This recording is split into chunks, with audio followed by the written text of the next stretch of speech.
ছবির মধ্যে যাকে দেখছো না, এর নাম হচ্ছে বালেন্দ্র সাহা এবং তিনি নেপালে ৩৫ বছর বয়সে সবচেয়ে কম বয়সের প্রধানমন্ত্রী এবং জেন জেডের সবচেয়ে জনপ্রিয় নেতা।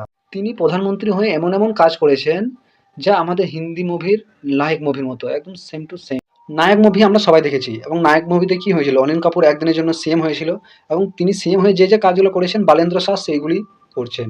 ফলে বালেন শাহ প্রধানমন্ত্রী হতে হতেই উপপ্রধানমন্ত্রী কেপি শর্মাকে প্রথমে গ্রেপ্তার। তিনি প্রধানমন্ত্রী হয়ে ভিআইপি কালচার সম্পূর্ণ বন্ধ করে দেয়।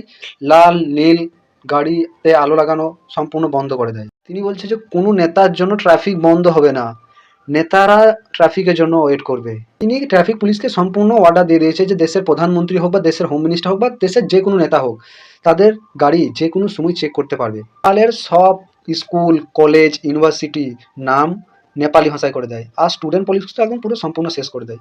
আর যেসব নেতারা ১০-১৫টা বডিগার্ড নিয়ে বেড়াতো সম্পূর্ণ বডিগার্ড বন্ধ করে দেয় এবং তিনি বলেন যে কোনো নেতা সরকারি টাকায় প্রাইভেট কোনো সুযোগ সুবিধা নিতে পারবে না। আর তিনি একটা ওয়েবসাইট লঞ্চ করেছেন যেখানে সাধারণ মানুষ যে কোনো সময় সরকারি যে কোনো কাজ সম্পর্কে জানতে পারবে।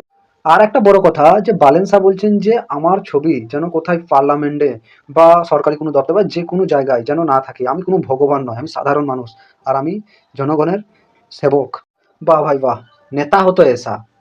এরকম নেতা যদি আমাদের ভারতবর্ষে একটা হইতো তাহলে হয়তো আমাদের দেশ অনেক তারা